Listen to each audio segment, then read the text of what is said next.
প্রিয় শিক্ষার্থী বন্ধুরা, আজ তোমাদের আইসিটি বইয়ের চতুর্থ অধ্যায়ের কিভাবে এসটিএমএল কোড লিখতে হয় বা টেবিলযুক্ত কিভাবে টেবিলের এসটিএমএল কোড লিখতে হয়, অথবা তোমাদের সৃজনশীল প্রশ্নে গ এবং ঘ থেকে এরকম একটা উদ্দীপক দেওয়া থাকে, সেই উদ্দীপকটার টেবিলের কোড লিখতে হয়, যা আমরা এই ক্লাসের মধ্যে শিখে নেব। যে কোনো এসটিএমএল কোড লেখার জন্য প্রথম আমরা জানি এসটিএমএল লিখতে হয়, এসটিএমএল কোড দিয়ে শুরু করতে হয়। তারপর দ্বিতীয় কাজ হচ্ছে হেড।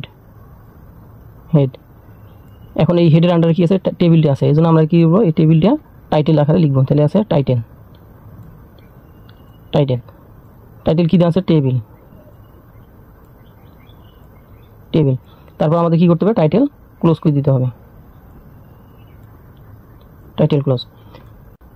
এখন আমাদের কি করতে হবে, টাইটেল যেহেতু ক্লোজ হয়ে গেল, এখন আমাদের কি করতে হবে, হেড ক্লোজ করে দিতে হবে। যেহেতু এই হেডের আন্ডারে এই টাইটেলটা আমরা লিখলাম, এই জন্য আমাদের কি করতে হবে, হেড ক্লোজ করে দিতে হবে। তারপর আছে কি আমাদের বডি।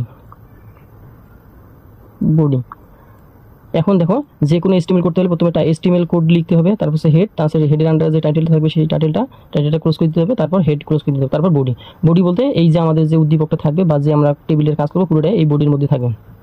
এখন আমাদের এখানে জেনে নিতে হবে এই টেবিলটা কী কী আছে। এই টেবিলে এটা হচ্ছে সারি বা এটা হচ্ছে রো, এগুলো বলা হয় সারি বা রো, আর এগুলো হচ্ছে কলাম, এগুলো একটা কলাম। তাহলে আমরা কি করবো, প্রথমে এই রোটার কাজ করবো, তারপর এই রো, তারপর এই রো, এইভাবে কাজ করবো। তাহলে আমাদের প্রথমে কি করতে হবে, যেহেতু আমরা কি করবো, টেবিল রোর কাজ করবো, যেহেতু আমরা বডির আন্ডারে পুরো টেবিলটা লিখতে হবে। এখন এই বডির আন্ডারে পুরো টেবিল লিখতে হলে এই টেবিলের কি আছে, এখনো টেবিলের এই যে বর্ডার লাইনগুলো আছে, তাহলে আমরা লিখবো টেবিল বর্ডার কি আমরা দেবো এখানে 1 পিক্সেল করে, অর্থাৎ হলো এই লাইনগুলো 1 পিক্সেলে দেখাবে। ওয়াইড দেবো হলো 50, ওয়াইড দিলাম হলো 50 পিক্সেলের।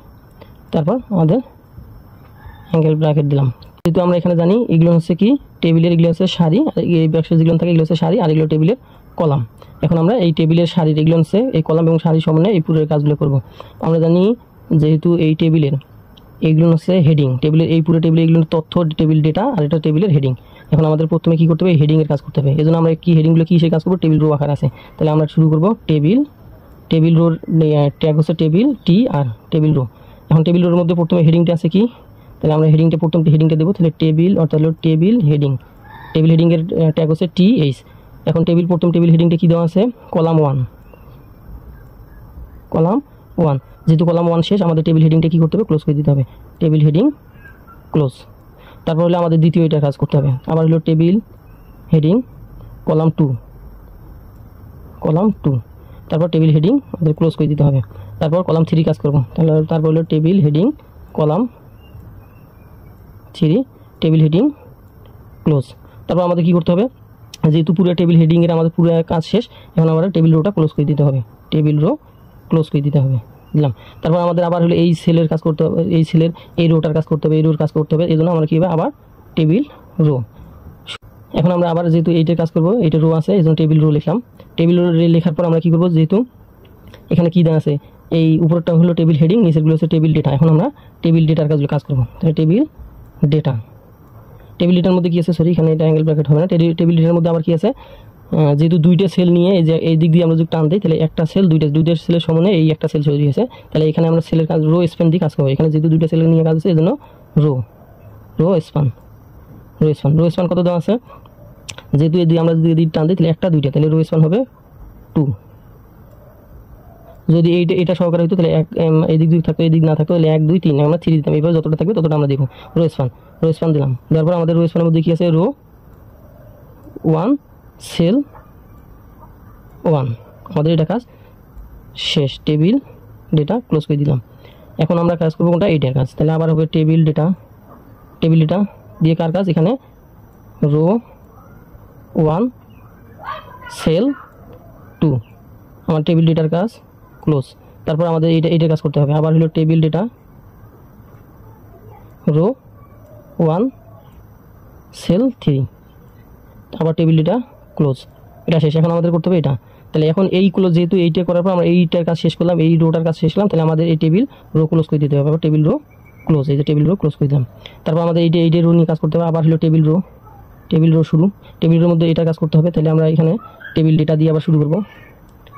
টেবিল ডেটা কি দেওয়া আছে, এটা রো, রো 2 সেল হচ্ছে 2, সেল 2। আমাদের এখন টেবিল ডেটা ক্লোজ। আবার কি দেওয়া আছে, টেবিল ডেটা রো 2 সেল হচ্ছে কত 3, টেবিল ডেটা ক্লোজ। তারপর আমরা এখন এইটা আসবো। আবার যেহেতু আমাদের এই রোটার কাজ শেষ, আমরা এখন রো ক্লোজ করি, টেবিল রো ক্লোজ করব, টেবিল রো ক্লোজ। তারপর আমার কোথায় আসতে হবে, এই যে এইটার কাজ করতে হবে। এখন এটা কাজ করবো আমরা কি, তাহলে আবার হলো কি টেবিল রো শুরু, তারপর হবে টেবিল ডেটা। এখন আমাদের এখানে একটা জিনিস ভালোভাবে মনে রাখতে হবে, টেবিল এই রোর পর আবার এই দুইটা রো মিলিয়ে একটা কলম, অর্থাৎ এটা একটা কলম ছিল, এটা একটা কলম ছিল, দুইটা কলামের মিলিয়ে একটা রো হয়েছে, পুরো একটা রো হয়েছে। তাহলে আমরা এটা কি লিখবো, তাহলে টেবিল ডেটা লিখে এটা দুইটা কলম নিয়ে আসে, এবার লিখবো আমরা কোল স্পান, কোল স্পান। তাহলে কয়টা, দুইটা কলম নিয়ে হয়েছে, তাহলে 2 দেওয়ার পর আমরা এই কাজটা করব, রো 3 আর হলো সেল 1। তারপর আমরা কি করব, টেবিলটা ক্লোজ করে দেব। আমাদের এটা কাজ শেষ। তারপর আমাদের কি করতে হবে, টেবিল রো আবার ক্লোজ করে দিতে হবে, table row close, table row close করা। যেহেতু আমাদের এটা পুরোটা শেষ, এখন আমাদের কি করতে হবে, আমরা টেবিলটা ক্লোজ করে দিতে হবে, টেবিল ক্লোজ। তারপর টেবিল ক্লোজ করার পর আমাদের কি করতে হবে, যে বডির আন্ডার সব কিছু আমরা করলাম, এখন কি করতে হবে, আমাদের বডি ক্লোজ করে দিতে হবে। বডি ক্লোজ করার পর আমাদের কি করতে হবে, হেড ক্লোজ করে দিতে হবে, অর্থাৎ সরি HTML ক্লোজ করতে দিতে হবে, HTML। এভাবে আমরা কি করতে পারি, যে কোনো একটা টেবিল যুক্ত কলাম টেবিল যুক্ত বা টেবিলের কলামগুলো রোগুলো কীভাবে থাকে, এভাবে আমরা তার HTML করতে পারি। প্রিয় শিক্ষার্থী বন্ধুরা, তোমরা যদি এই ক্লাসটা 2বার বা 3বার রিপিট করে দেখো, তাহলে যে কোনো টেবিল যুক্ত HTML কোড তোমরা এইভাবে সুন্দর করে লিখতে পারো। তাছাড়া যে কোনো HTML কোড করতে গেলে শুরুতে কীভাবে লাগে এবং শেষে কীভাবে, তোমরা এই ক্লাসটা থেকে শিখতে পারো। ভালো থাকো, সুস্থ থাকো, আল্লাহ হাফিজ।